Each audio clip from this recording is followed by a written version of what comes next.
رب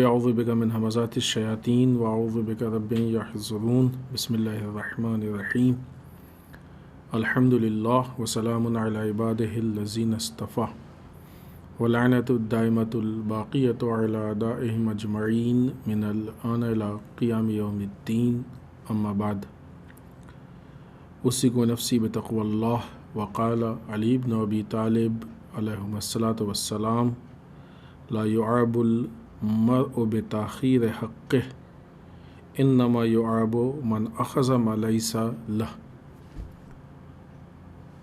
جمعے کے اس پیغام میں سب سے پہلے اپنے نفس اور آپ سب کو اللہ کے تقوی کی طرف دعوت دیتے ہوئے، اس لیے کہ جب انسان کے اندر تقوی الہی پیدا ہوتا ہے تو اس کے نتیجے میں توکل، قناعت، بہت ساری چیزیں انسان کے اندر پیدا ہونے لگتی ہیں۔ یہ یوں کہا جائے کہ دوسرے الفاظ میں کہ جہاں ایک طرف سے تقوی کے اثر میں توکل، دوسری طرف سے خود توکل جو ہے اس کی بنیاد پہ انسان کا تقوی دن بدن مضبوط ہوتا جاتا ہے۔ دونوں کا ایک دوسرے کے عنوان سے اثر ہے۔ یہ اور بات ہے کہ مدارج میں فرق ہے، ورنہ ظاہر سی بات ہے کہ اگر مدارج میں فرق نہیں ہوگا تو پھر وہ دوڑ والی شکل پیدا ہو سکتی ہے۔ جب انسان کے اندر تقوی الہی پیدا ہوتا ہے، اللہ کا تقوی ہوتا ہے، توکل آتا ہے، قناعت آتی ہے، تو انسان کی زندگی بہت بہتر ہونے لگتی ہے۔ روایات میں بھی توکل کی بڑی تعریف کی گئی ہے اور بہت تاکید کی گئی ہے۔ اسی طریقے سے قناعت کی بہت تاکید کی گئی ہے۔ بہترین غنا، یہ سب سے زیادہ غنا انسان کے لیے قناعت ہے، خاص کر کے آج کے زمانے میں، جبکہ ہمارے ملک کے حالات اور دنیا کے حالات میں فرق ہے، لیکن ہمارے ملک میں زیادہ اس طرح کے مسائل ہیں کہ ایک طرف سے مہنگائی دن بدن بہت تیزی سے بڑھتی جا رہی ہے، دوسری طرف سے لاک ڈاؤن اور ان ساری چیزوں کی وجہ سے مشکلات اور حالات ایسے پیدا ہوتے جا رہے ہیں کہ جو واقعی انسان کی، عام آدمی کی زندگی کے لیے اس میں ایک سختیاں پیدا کر رہے ہیں، مشکلات پیدا کر رہے ہیں۔ ان حالات میں یاد خدا، توکل، قناعت، ان چیزوں کی بہت اہم ضرورت ہے۔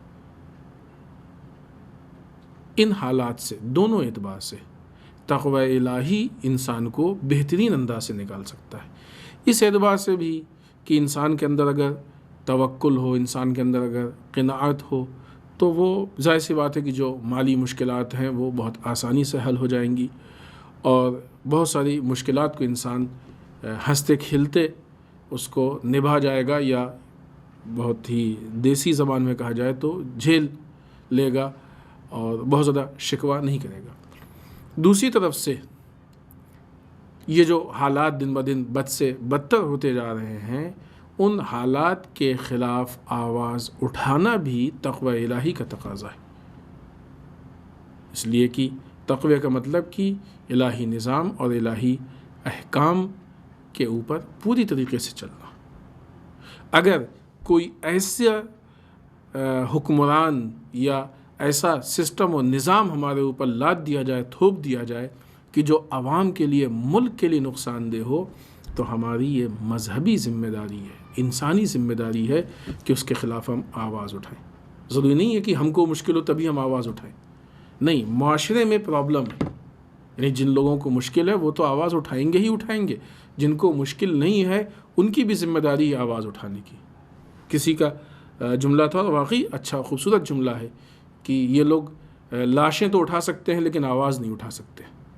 نہیں، آواز اٹھائیں تاکہ لاشیں اٹھانے کی نوبت نہ آئے، یا اگر آواز اٹھائے ہوتے تو لاشیں اٹھانے کی نوبت نہیں آتی۔ حتیٰ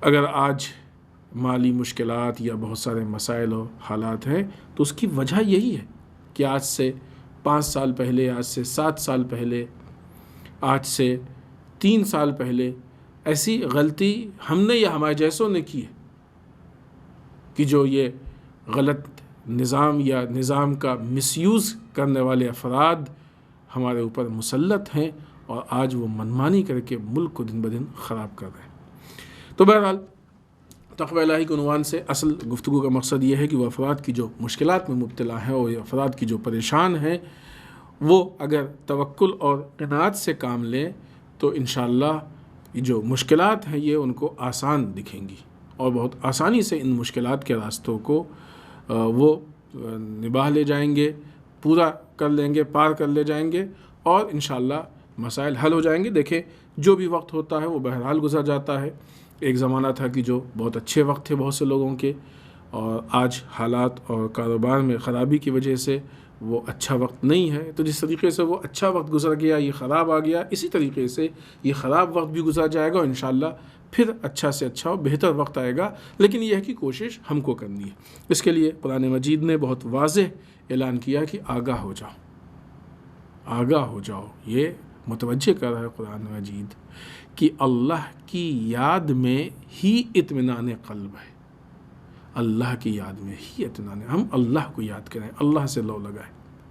اطمینان قلب مادیات میں اور دنیا داری میں نہیں ہے، اللہ کی یاد میں۔ ہم اللہ کو یاد کریں تو انشاءاللہ ہم کو، اب یہ تفصیلی گفتگو ہے کہ کس طریقے سے اطمینان قلب ہے اور کیا ہے اور کیسا فرق ہے، اور خود یاد خدا کا مطلب کیا ہے۔ یاد خدا کا مطلب یا اللہ کی یاد کا مطلب صرف نہیں کہ ہم اللہ اللہ اللہ اللہ کرتے، نہیں، واقعی دل میں یعنی اللہ ہم ایسا محسوس کریں کہ ہماری ہر چیز کو اللہ دیکھ رہا ہے، ہر معاملے میں اللہ ہمارے ساتھ ہے، ہر چیز میں اللہ ہماری مدد کر رہا ہے۔ ہم ہر چیز میں اللہ سے امید وابستہ کریں، ہم ہر چیز میں اللہ سے اسباب مہیا کرنے کی دعا کریں، ہم ہر مسئلے میں اللہ سے لو لگاتے رہیں۔ جو بھی حالات ہوں وہ سب اللہ کی طرف پلٹے۔ البتہ کوشش ہم کریں، یہ نہیں کہ ہم ہاتھ پہ ہاتھ رکھے بیٹھے رہیں، کوشش ہر مسئلے میں ہم کریں، لیکن ہر مسئلہ ہمارا اللہ کی طرف۔ تو اللہ کی یاد کا مطلب صرف لفظ اللہ نہیں ہے، بلکہ ہماری زندگی میں اللہ کی یاد رچ بس جائے، اور یہ تقوی الہی کا بہترین نمونہ یا بہترین آؤٹ پٹ ہے۔ آئیے اس کے بعد امیر بیان مولا متقیان حضرت علی ابن ابی طالب علیہ الصلوۃ والسلام کا یہ قول کہ جس میں امام فرماتے ہیں لا يعاب المرء بتاخیر حقه انما يعاب من اخذ ما ليس له۔ اپنا حق لینے میں تاخیر کر دینا عیب نہیں ہے۔ کسی کے اوپر ہمارا حق ہے، اگر ہم خود اس کو لینے میں تاخیر کر رہے ہیں تو یہ عیب نہیں، کیونکہ ہمارا حق ہے، ہم چھوڑ رہے ہیں۔ روز محشر ہم سے سوال نہیں کیا۔ بالفرض اگر کوئی انسان اپنے حق کو معاف کر دیتا ہے، بخش بھی دیتا ہے، تو اللہ اس سے سوال نہیں کرے گا، ٹھیک ہے اختیار دیا اللہ نے، تم چاہو تو معاف کر دو، چھوڑ دو۔ لہٰذا اپنا حق لا يعاب المرء بتاخیر حقه، اپنے حق کو تاخیر کر دینے میں، چھوڑ دینے میں، لیٹ کر دینا عیب نہیں ہے۔ انما يعاب من اخذ ما ليس له۔ عیب کیا ہے؟ عیب یہ ہے کہ دوسروں پہ انسان دوسروں کے حق پہ قبضہ کر لے، کیونکہ روز محشر اس کا سوال ہوگا، اس کا سوال ہوگا روز محشر کہ ہم نے دوسرے کے حق پہ قبضہ کیوں کیا ہے؟ جب تمہارا حق نہیں تھا تو تم نے اس پہ قبضہ۔ اس مسئلے میں روز محشر ہم سے اللہ سوال کرے گا۔ یہ ہم نے ایک عمومی معنی ہے کہ جو آپ کے سامنے اس کا ترجمہ، عمومی ترجمہ پیش کیا ہے۔ بعض روایات میں اس قول کا پس منظر، خب دو اعتبار سے ہم اس پہ گفتگو کریں گے، ایک عمومی اعتبار سے اور ایک اس پس منظر میں۔ پہلے اس پس منظر کو پیش کر دیں کہ بعض روایات میں اس قول کا پس منظر یہ آیا ہے کہ کسی نے امام سے سوال کیا، پوچھا کہ آپ نے جو امامت سے متعلق آپ کا حق تھا اس کو لینے میں کیوں جلدی نہیں کی، کیوں تاخیر کی آپ نے؟ تو امام نے اس کے جواب میں یہ ارشاد فرمایا کہ انسان کے لیے اپنے حق کو لا يعاب المرء، یہ جملہ لا يعاب المرء بتاخیر حقه، اپنے حق میں تاخیر کر دینا یہ عیب نہیں ہے۔ انما يعاب من اخذ ليس له، عیب یہ ہے کہ انسان ان چیزوں کو ہتھیا لے، اپنے ان چیزوں پہ قبضہ کر لے جو اس کی نہیں ہے، جس پہ اس کا حق نہیں ہے۔ عیب یہ ہے، یعنی تم کو ہم سے نہیں پوچھنا چاہیے، تم کو جا کے جو حق جس نے لیا ہے اس سے پوچھنا چاہیے کہ تم نے کیوں حق لے لیا، تم آ کے ہم سے پوچھ رہے ہو۔ خوب یہاں پہ تاخیر سے مراد البتہ یہ نہیں ہے کہ امام نے بالکل کوئی اس پہ ایکشن نہیں لیا، کوئی نوٹس نہیں۔ خوب روایات گواہ ہیں کہ جیسے ہی یہ معاملہ پیش آیا، صدیقہ طاہرہ حضرت فاطمہ زہرا سلام اللہ علیہا نے احتجاج کیا، اور مولا کائنات نے بھی اپنے اعتبار سے جو بھی ہو سکا اس پہ احتجاج کیا، گفتگو کی، جو جہاں تک حالات سازگار تھے اور جو مناسب راستہ تھا امام نے قدم بڑھایا۔ تو اس کا مطلب یہ نہیں ہے کہ تاخیر سے مراد یہاں پہ کہ امام نے اصلاً کوشش نہیں کی، کیونکہ تاریخ میں واقعات موجود ہیں اور تاریخ گواہ ہے، بلکہ مراد یہ ہے کہ پوچھنے والے کے حساب سے کہ مثلاً اس کے ذہن کے اعتبار سے کہ آپ فلاں کام کر سکتے تھے اور آپ نے نہیں کیا، لیکن امام جس راستے پہ اور جس اعتبار سے آگے بڑھ رہے تھے، جو امام جس اعتبار سے قدم آگے بڑھا رہے تھے، جو طریقہ امام کا تھا، وہ ایک ایسی روش تھی کہ جس میں کسی پہ زیادتی نہ ہو، اس حق کو لینے کے معاملے میں یا اس کی وجہ سے کسی دوسرے کا حق ضائع نہ ہو جائے، اس چیز کی امام رعایت کر رہے تھے۔ اور بہت ساری چیزیں تھیں کہ جن چیزوں کو دیکھ کے امام بڑھ رہے تھے، کوئی مثلاً اس فائدے کی بنیاد پہ کوئی ایسا نہ ہو کہ اس سے بڑا نقصان سامنے آ جائے۔ خوب ظاہر سی بات ہے کہ مسئلہ امامت ایسا ہے کہ جس کے لیے نص موجود ہے، حدیث غدیر کی جو عالم اسلام میں متفقہ حدیث ہے اور معتبر ترین احادیث میں سے حدیث ہے، یا واقع غدیر جس میں رسول اللہ صلی اللہ علیہ وآلہ وسلم نے مولا کائنات حضرت علی بن ابی طالب علیہ الصلوۃ والسلام کو اپنا وصی، ولی اور خلیفہ بنایا ہے، یا دوسرے اعتبار سے بنسبت دوسروں کے امام یقیناً مولا کائنات سب سے افضل، سب سے بہتر، ہر صلاحیت، ہر صفت اور ہر اعتبار سے سب سے اچھے تھے، لہٰذا یہ امام کا حق تھا۔ اس مسئلہ امامت کو لے کے جو امام نے اقدام کیا، البتہ یہ جو حق تھا امام کا، مسئلہ امامت یا حق امامت جو تھا، حکومت کا جو حق تھا، در واقع یہ مسلمانوں کا حق تھا۔ جہاں ایک طرف حاکم کا حق یہ ہوتا ہے کہ حکومت اور منصب عہدہ اس کو ملے، وہیں دوسری طرف سے عوام کا یہ حق ہے کہ صحیح حاکم اس کو ملے، صحیح بہتر کے ہوتے ہوئے اس سے کم صفت کا یا غلط صفت کا یا صفات نہ ہونے والا، کامل کے ہوتے ہوئے ناقص کا منصب حکومت پہ آنا، یہ عوام کے حق کو ضائع کرنا ہے۔ یہ مسئلہ صرف وہاں کے لیے نہیں، ہمیشہ کے لیے۔ جب بہتر ہے تو کمتر کا حق نہیں ہے کہ وہ حکومت کے لیے آگے بڑھے اور وہ آ کے حکومت کے اپنے آپ کو روک لے۔ تو یہاں جہاں پہ خود امام کا حق تھا، ایک نص کے باوجود، ایک دلیل کی بنیاد پہ، اور امام کی افضلیت اور جو امام کے اندر صفات تھے، جو فضائل تھے، وہیں عوام کا حق تھا کہ امام جیسی ذات ہوتے ہوئے کوئی دوسرا منصب امامت یا منصب خلافت پہ نہیں آئے۔ یقیناً امامت کا منصب ایسا نہیں ہے وہ جو الہی منصب ہے کہ کوئی لے لے، امامت یہاں بعنوان لیڈرشپ یا لوگوں کے لیے قیادت کے عنوان سے آگے بڑھنا۔ لہٰذا امام نے جس حق کا مطالبہ کیا تھا، در واقع وہ اپنے نہیں، مسلمانوں کے حق کا مطالبہ کیا تھا کہ یہ مسلمانوں کا حق امام کو مل جائے۔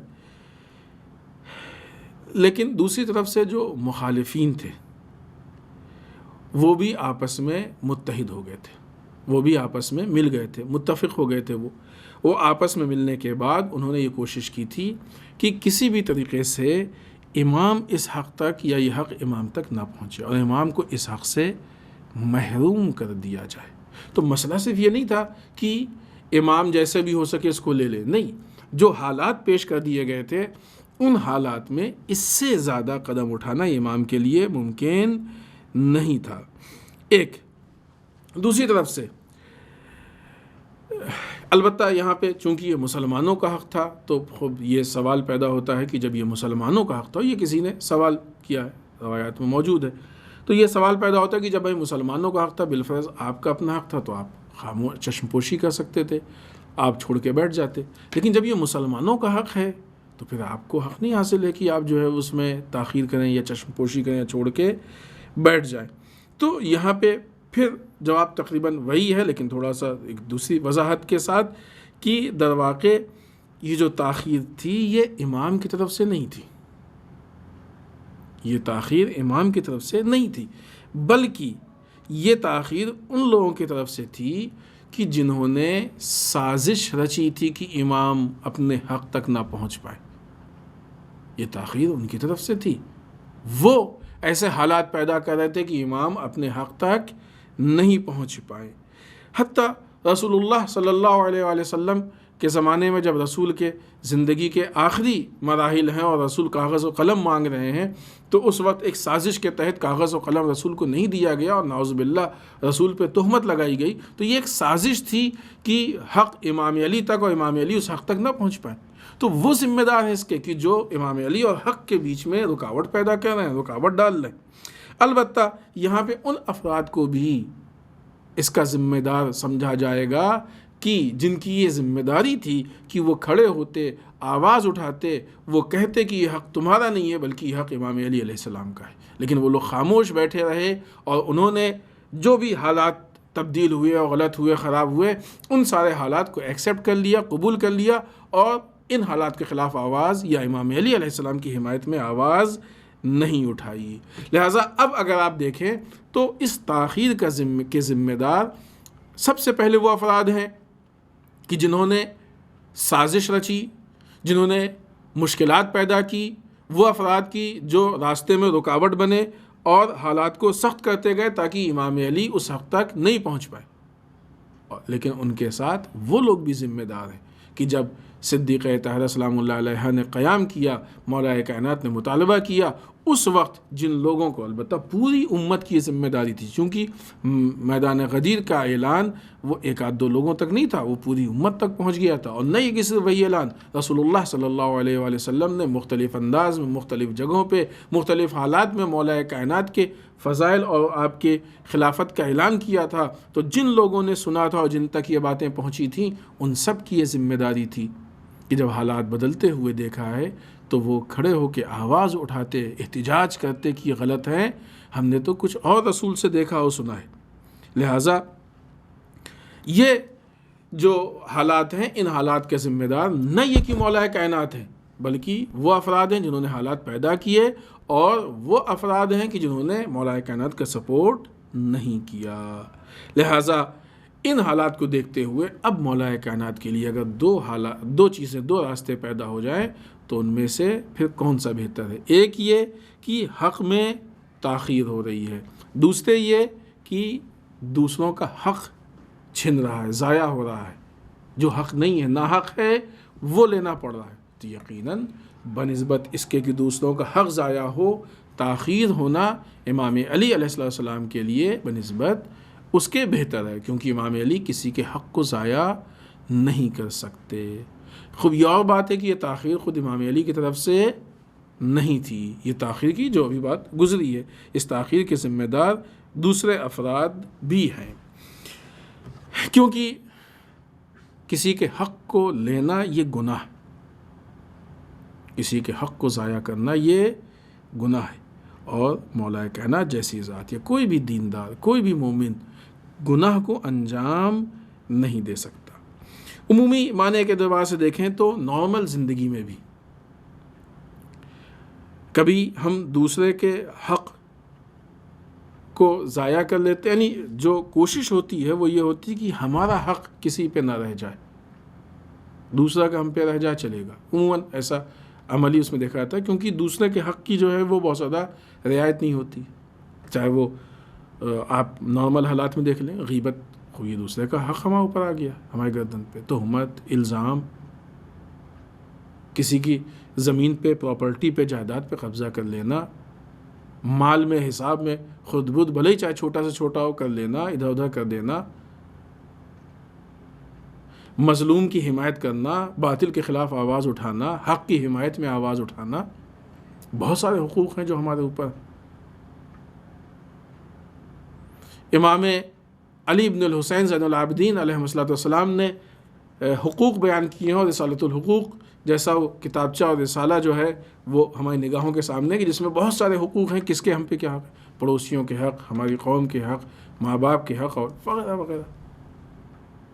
بہت سے ایسے حق ہیں ہم کو معلوم ہی نہیں کہ ہمارے اوپر کس کا کیا حق ہے. کو جب معلوم نہیں ہے تو عین ممکن ہے کہ ہم جو ہے اس کے حق کو ادا نہ کریں، تو اس کی ہمیں اتنی، لیکن اگر یہ احساس ہو جائے کہ فلاں پہ ہمارا یہ حق ہے تو انسان پھر تڑپنے لگتا ہے اور مثلاً پریشان ہو جاتا ہے کس طریقے سے لے لیں. خود بالآخر اگر یہ حق چھوٹ گیا تو روز محشر قیامت کے دن اس مسئلے میں ہم سے سوال نہیں ہوگا کہ تم نے اپنا حق کیوں چھوڑ دیا. لیکن دوسرے کا حق اگر ہماری گردن پہ رہ گیا تو روز محشر یہ ہم سے سوال ہوگا کہ تمہارے اوپر اس کا حق کیسے رہ گیا، تم نے اس کے حق کو ادا کیوں نہیں کیا.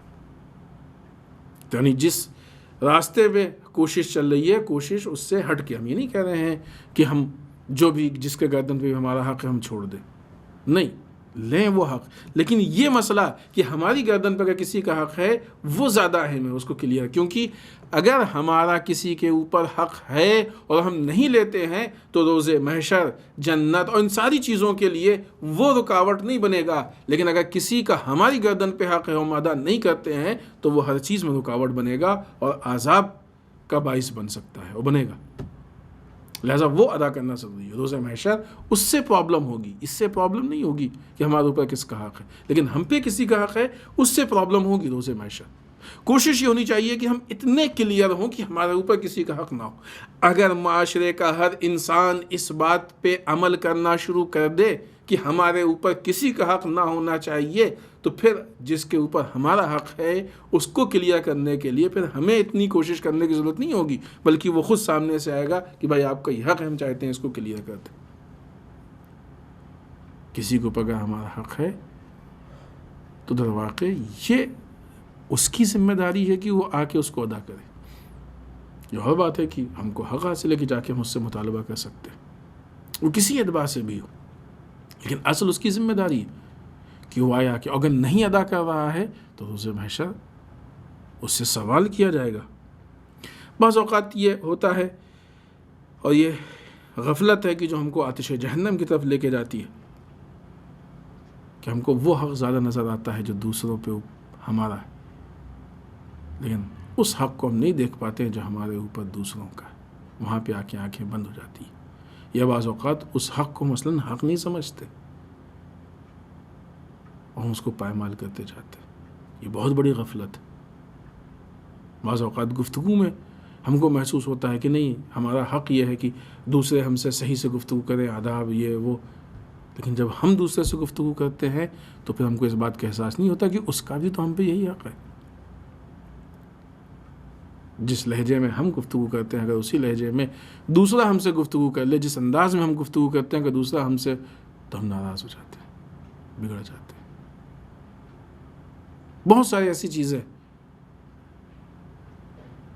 لہٰذا یہ جو حق کا مسئلہ ہے یہ واقعی انسان کو چاہیے کہ بہت ہی سیریس ہو کے دے. کیونکہ اس لیے کہ اگر کسی کا حق ہے بندوں میں، بندگان خدا میں، تو جب تک جس کا حق ہماری گردن پہ ہے وہ نہیں معاف کرے گا، اللہ معاف نہیں کرے گا. روز محشر ہم کو اپنا حق اس سے، وہ اس کا حق جو ہمارے اوپر ہے وہ اس سے کلیئر کروانا پڑے گا، ورنہ جب تک وہ کلیئر نہیں کرے گا اللہ بھی معاف نہیں کرے گا. بہتر یہ ہے کہ اس دنیا میں ہم اس سے معاف کروا لیں. اس لیے کہ روز محشر سب کے سامنے اتنے بڑے مجمع میں، جبکہ ہمارے حساب و کتاب بہت سارے ہم کو کام ہوں گے، پھر اس میں جا کے اس کو ڈھونڈنا، اس سے اپنے حق کو.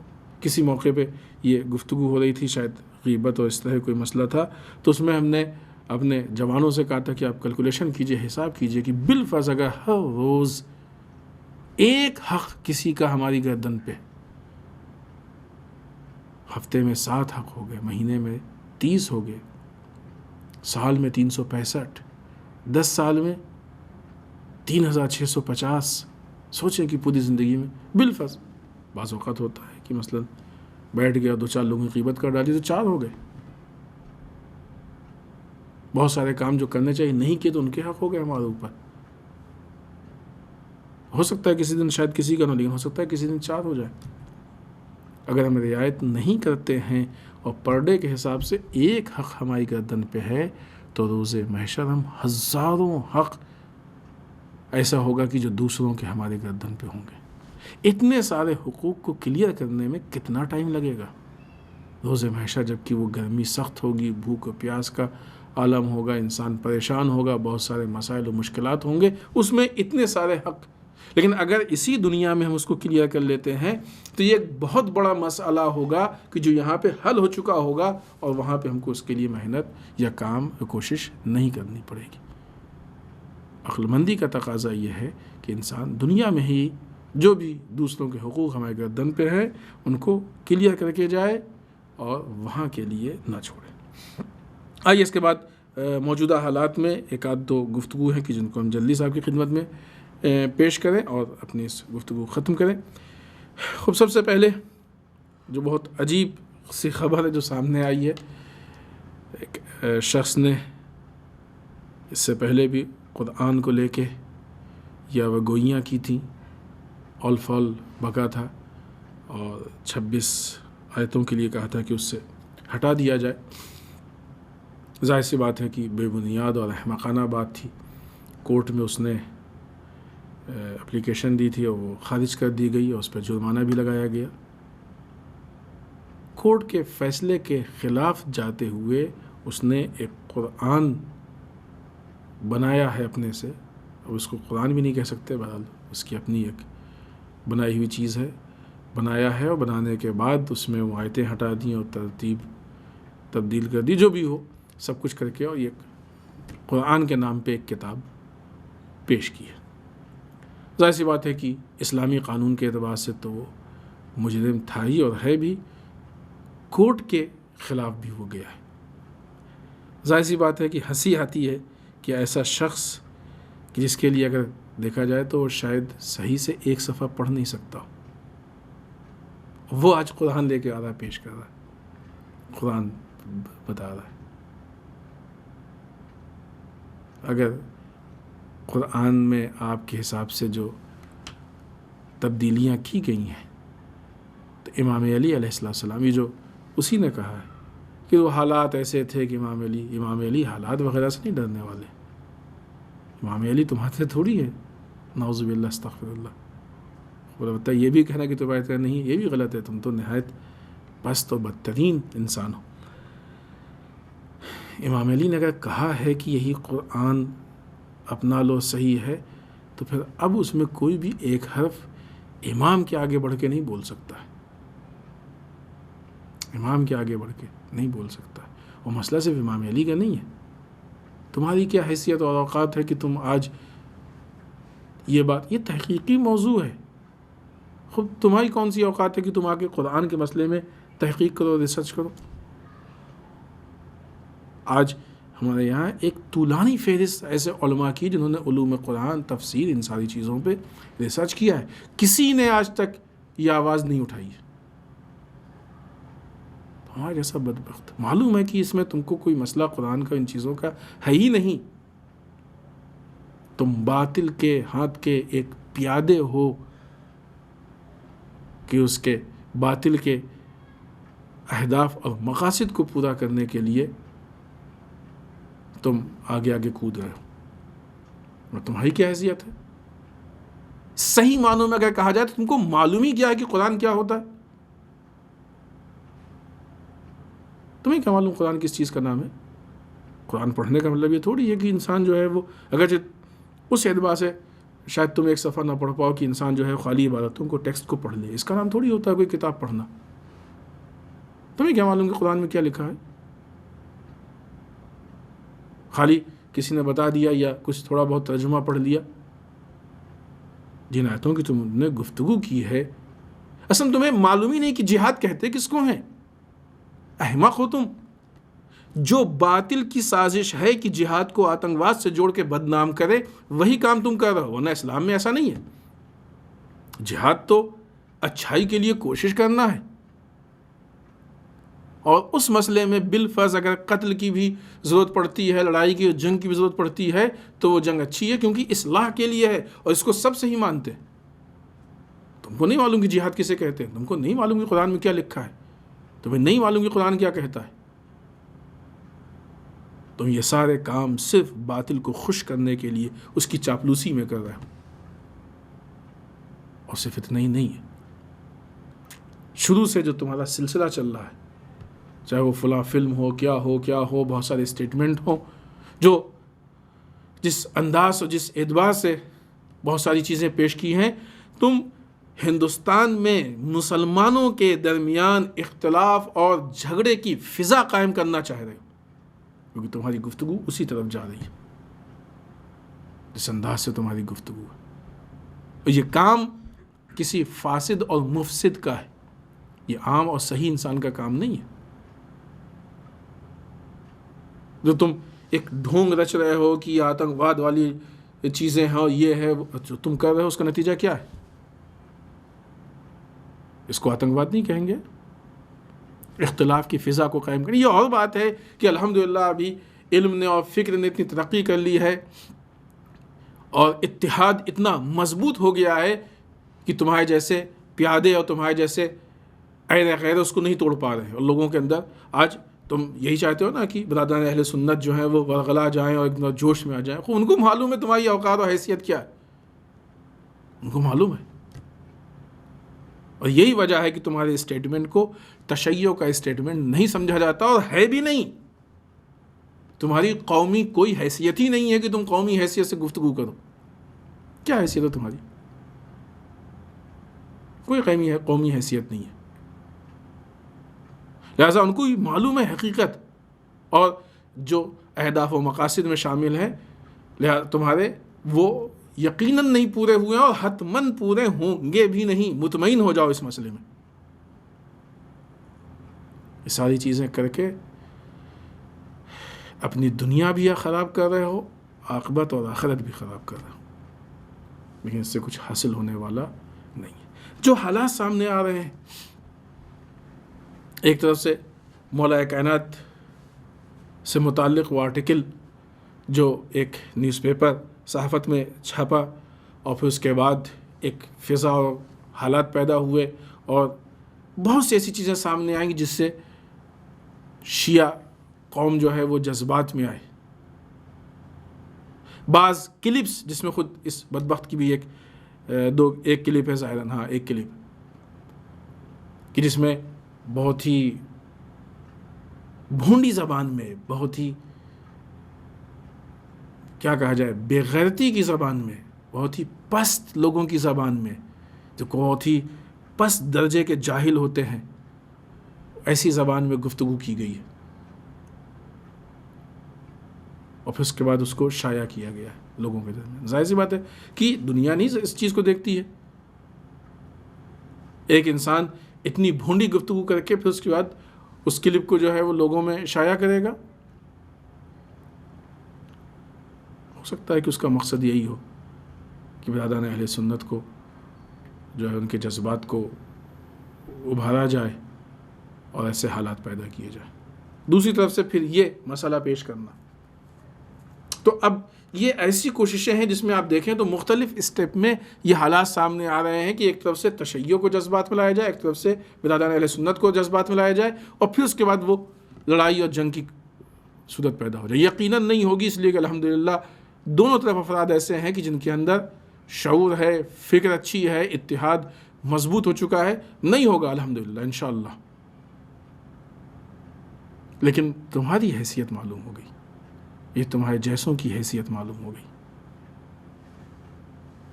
کہ کون کن اہداف اور مقاصد کے ساتھ کہاں کہاں آگے بڑھنے والا ہے۔ لہٰذا یہ جو بھی ظاہر سی بات ہے کہ جو بھی کتاب یہ پیش کی جا رہی ہے قرآن کے نام پہ، جس میں سے بعض آیتوں کو نکال دیا گیا ہے، یہ کام، یہ ساری چیزیں، یہ اہداف مقاصد لائق مذمت ہیں، اور ظاہر سی بات ہے کہ جس بدبخت نے اس کام کو کیا ہے اس کی کوئی حیثیت نہیں ہے، مذہبی اعتبار سے، قومی کسی اعتبار سے کوئی حیثیت نہیں ہے، اور کہیں نہیں ہے کوئی حیثیت۔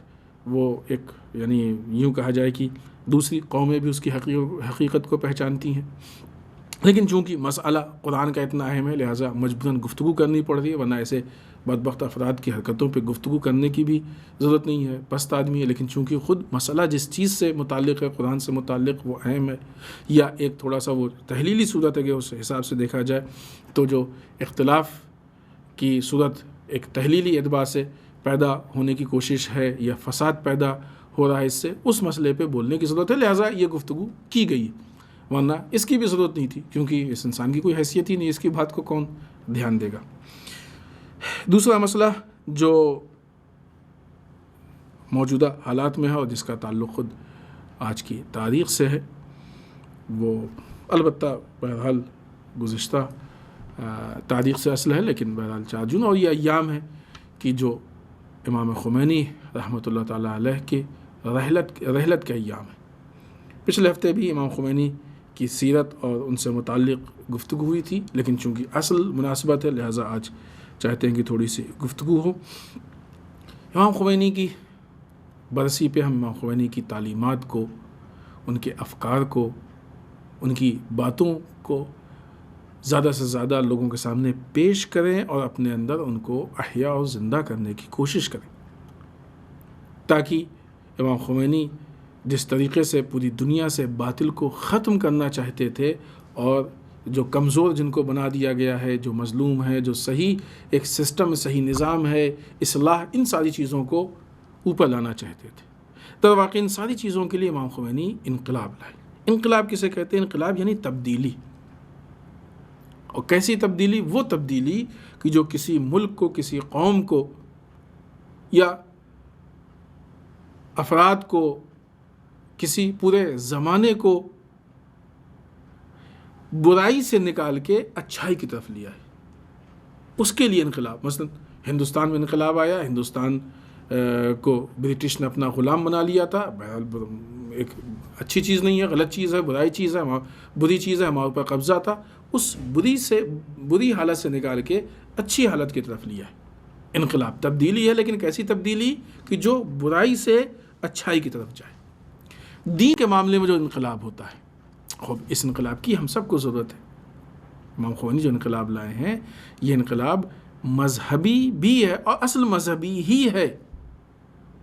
ہاں، جو لوگ پولیٹکس کو الگ سمجھتے ہیں کہ امام خمینی اس پہ بہت ناراض ہوتے تھے اگر کوئی اس طرح کی بات کرے کہ پولیٹکس جو ہے وہ دین میں نہیں ہے۔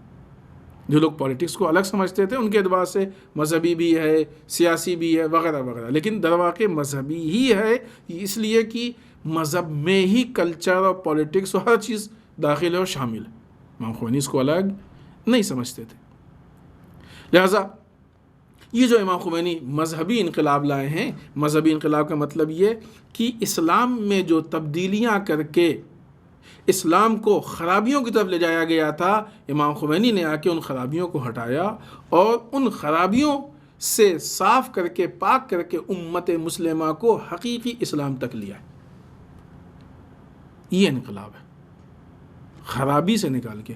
آج ہماری بھی ذمہ داری ہے، ہم سب سے پہلے ہم اپنے اندر انقلاب لائیں۔ ہم یہ دیکھیں کہ ہمارے اندر مذہب کے عنوان سے اور مذہب کے نام پہ کون سی ایسی چیزیں ہیں کہ جو در واقع مذہب میں نہیں ہے، ہم اس کو مذہب سمجھتے ہیں، یا مذہب کے عنوان سے وہ کون سی چیزیں ہیں کہ جو خرافات ہیں، یا مذہب کے نام سے وہ کون سی چیزیں ہیں کہ جو دشمن نے پیش کی ہیں تاکہ ہم کو کمزور کر سکے۔ امام خمینی نے ان چیزوں کو پہچانا ہے، امام خمینی نے ان چیزوں میں تبدیلی پیدا کی ہے، اور پھر اس کے بعد اسلام ناب محمدی، خالص رسول اللہ صلی اللہ علیہ وآلہ وسلم کا لایا ہوا اسلام، اس کو پیش کیا اور اسلام ناب محمدی کو وسیلہ اور ذریعہ بنایا ہے تاکہ یہ امت اللہ کی طرف پلٹ کے آ جائے۔ پوری امت کو پلٹ کے اللہ کی طرف لے کے چلے گئے، اللہ کے راستے پہ گامزن کر دیا۔ یہ امام خمینی کا انقلاب تھا۔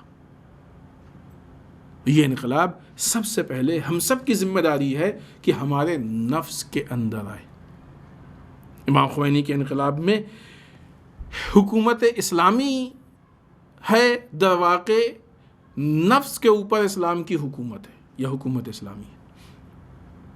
وہ ملک کی حکومت تو بعد کا مرحلہ ہے، پہلے ہمارے نفس پہ تو اسلام کی حکومت ہونی چاہیے۔ ہم حجاب کے معاملے میں بعض اوقات منمانی، نماز کے مسئلے میں بعض اوقات منمانی، غیبت کے مسئلے میں بعض اوقات منمانی، حلال و حرام کے مسئلے میں بعض اوقات منمانی۔ اس کا مطلب کہ ہمارے اوپر اسلام کی حکومت نہیں ہے۔ باطل کے خلاف آواز اٹھانی ہے تو ہم اپنے اعتبار سے دیکھتے ہیں کہ ہمارے لیے فائدہ مند ہے کہ نہیں ہے۔ خوب اسلام کہتا اٹھاؤ تو اٹھا دو۔ امام خمینی کے اندر جو صفت موجود تھی وہ یہی تھی کہ امام خمینی یہ نہیں دیکھتے تھے کہ دنیاوی اعتبار سے اس میں ہمارا فائدہ ہے کہ نہیں ہے، امام خمینی یہ دیکھتے تھے کہ یہاں پہ اللہ کی اطاعت ہو رہی ہے کہ نہیں ہو رہی ہے۔ اور یہی ایک مشکل ہے کہ بعض اوقات لوگ اپنے کو بہت بڑا عقل مند سمجھتے ہیں یہ دیکھ کے کہ دنیاوی اعتبار سے فائدہ ہے کہ نقصان ہے۔ عقل کا یہ کام ہے ہی نہیں کہ فائدے اور نقصان کو ہم خود طے کریں، فائدے اور نقصان کو طے کرنا یہ اللہ کا کام ہے۔ عقل کا کام یہ ہے کہ عقل کے ذریعے سے اللہ کے اور پروردگار کے اطاعت کے راستے کو تلاش کیا جائے، یہ عقل کا کام۔ امام خمینی نے اپنی عقل اس میں نہیں لگائی کہ دنیاوی اعتبار سے ہمارا فائدہ، امام خمینی نے اس میں لگائی کہ اللہ کی اطاعت ہو رہی ہے کہ نہیں ہو رہی ہے۔ اور جب اللہ کی اطاعت ہو جائے تو پھر اللہ ہم کو نقصان کا راستہ تھوڑی دکھاتا ہے، اللہ ہم کو فائدے کا راستہ دکھاتا ہے۔ جس کو ہم عقل مندی سمجھتے یا کہتے ہیں در واقع وہی ہماری حماقت اور بیوقوفی ہے، اور اس کو ہم خلاف عقل سمجھ رہے ہیں، وہی اصل عقل مندی ہے، اور یہ خود ایک انقلاب ہے۔ آج ہم میں سے بہت سے ایسے ہیں جن کے اندر اس انقلاب کی ضرورت ہے، ہمارے نفس کے اندر۔ انقلاب کا مطلب یہ نہیں ہے کہ صرف پوری حکومت اور کسی ملک کے اوپر حکومت بدل جائے، نہیں۔ انقلاب کا مطلب یہ ہے جو بنیادی اعتبار سے ہے کہ سب سے پہلے اپنے نفس کو ہم تبدیل کر لیں۔ ایران میں اگر حکومت والا انقلاب آیا ہے تو اس سے پہلے عوام کے اندر جو تبدیلی پیدا ہوئی ہے وہ انقلاب آیا ہے، وہ زیادہ اہم ہے، وہ بنیادی چیز ہے۔ لہذا اس انقلاب کی سب سے امام کے لیے سب سے اہم دین تھا۔ دین کسی چیز کے لیے قربان نہیں ہو سکتا تھا، دین کے اوپر ساری چیزیں قربان ہو سکتی تھی۔ نتیجہ کیا ہوا کہ جب امام کے اوپر حکومت اسلام کی تھی تو اب پھر بڑی بڑی طاقتیں امام کے اوپر حکومت نہیں کر پائیں، صرف اللہ کی ہی حکومت رہی ہے۔ اگر ہم اللہ سے نہیں ڈریں گے سب سے ڈرنا پڑے گا، اگر ہم اللہ کی حکومت کو اپنے اوپر لاگو نہیں کریں گے تو نہ کتنوں کی حکومت ہوگی جو ہمارے اوپر ہوگی، لیکن اگر صرف اللہ کی حکومت ہوگی تو کوئی دوسرے کی مجال نہیں کہ جو ہمارے اوپر حکومت کر سکے۔ صرف اللہ سے ڈریں گے تو کوئی کسی دوسرے کی مجال نہیں جو ہم کو ڈرا سکے۔ امام خمینی کسی سے ڈرتے نہیں تھے کیونکہ صرف اللہ سے ڈرتے تھے، خوف خدا تھا۔ لہٰذا امام خمینی کی زندگی کے بہت سارے پہلو ہیں، اخلاقی پہلو ہیں، فکری پہلو ہیں، سیاسی پہلو ہیں، بہت سارے پہلو، عرفانی پہلو ہیں۔ ہماری ذمہ داری ہے کہ ان پہلوؤں کو ہم پڑھیں، دیکھیں، سمجھیں اور اپنانے کی کوشش کریں۔ ایک دو جملے بعض اوقات ہمارے درمیان آ جاتے ہیں، اچھی چیز ہے، لیکن یہ بہت چھوٹی چیز ہے اس کے مقابلے میں جو امام خمینی چھوڑ کے گئے۔ اور ظاہر سی بات ہے کہ امام خمینی کو پہچانے، ان کی سیرت کو پہچانے اور یہ ساری چیزیں، تو اس کا مقصد یہ نہیں ہے کہ ہم اصل امام خمینی نہیں، امام خمینی جیسے شہید صدر کا وہ جملہ ہے کہ امام خمینی میں ایسا مکس ہو جاؤ جیسے امام خمینی دین میں، اسلام میں مکس ہو گئے ہیں۔ لہٰذا یہ ساری باتیں اس مقصد کے تحت ہیں کہ امام خمینی کو پہچانے تاکہ اس کے ذریعے سے اسلام پہچان سکے۔ امام خمینی کو پہچانے، امام خمینی کے اندر جو اسلامی شعور اور فکر و بصیرت تھی اس کو اپنائیں تاکہ اسلامی بصیرت کو اپنا سکیں، اسلامی فکر کو اپنا سکیں، اسلامی شعور کو اپنا سکیں۔ اور یہی وہ راستہ ہے کہ جو ہمیشہ کامیابی کی طرف جاتا ہے۔